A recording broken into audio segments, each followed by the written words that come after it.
come to the news at when? When? The 1400s, when the kings of England ended up fighting a gruesome war with their own relatives for the right to the crown. Here with more details is Bob Hale with the War of the Roses report. Bob. Thank you, Sam. Well, the year is 1453, and that right there is Henry VI, though he could be called Henry the Sick because mentally he's rather ill. So unwell, in fact, that he can't run the country anymore. So his cousin, Richard's silly name, turns up and says he'll become Lord Protector, meaning he'll run the country while the king is ill. What a lovely chap! Or is he? You see, 50 years ago, Richard's great-great-grandpa, Richard II, was kicked off the throne by Henry's great-great-grandpa, Henry IV. So these two sides of the family aren't exactly best buddies, which is why the second Henry gets better, he takes back his crown, and fearing that cousin Dickie might still be bearing a bit of a grudge, has him kicked out of court. Boom! Good shot. So what does Dickie do? Well, since Henry is from the House of Lancaster, whose symbol is a red rose, and since cousin Dickie is from the House of York, whose symbol is a white rose, and since this report is on the War of the Roses, well, you can probably see where this is going. Yep, it's war! Dickie's men, the Yorkies, win the first battle where Henry's Lancastrian army run away. So fast, in fact, that they leave poor old King Henry sitting all alone in a tent, having once again fallen ill. So once again Dickie becomes Lord Protector, and once again Henry gets better, and once again Dickie is kicked out of court. Boom! Good shot! Luckily, the Archbishop of Canterbury steps in and sorts the whole thing out by inventing Love Day, where the Yorkies and the Lancastrians walk through the high street holding hands. And I'm not even making that bit up. So it's all peace and love and harmony and kissing, although probably not the last one, and that is the end of that. Or so we thought.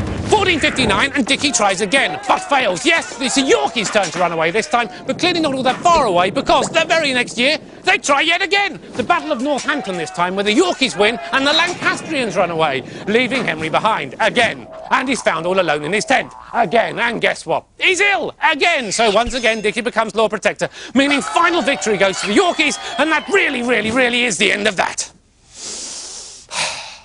Or so we thought. Henry might be ill, but his wife refuses to give up. So she nips up to Scotland and borrows an army. And what do you know? Restarts the whole war! She really socks it to the Yorkies at the Battle of Wakefield, which has this effect on old Dickie boy. He's fainted. No, not really, he's only dead. Killed in battle, leaving his son Eddie to pick up where Daddy left off, which is getting beaten by Mrs. Henry. But Eddie's in luck. The people are suspicious of Mrs. Henry's Scottish army and decide they'd rather have young Eddie in charge. So he's crowned, and the Yorkies win, the Lancastrians lose, and that is the end of that. Really honestly this time, I promise. Or so we thought. Time for the biggest battle of the entire war, though. It's bigger than that. It's bigger than that. Yep, that's about right. 80,000 soldiers, 20,000 killed. It's a massive, horrible bloodbath that sees final victory go to the Yorkies. Yes, Mr. and Mrs. Henry run away. Eddie has his coronation, becoming King Edward IV, and the country is filled with peace and rainbows and prancing lambs and pretty coloured flowers.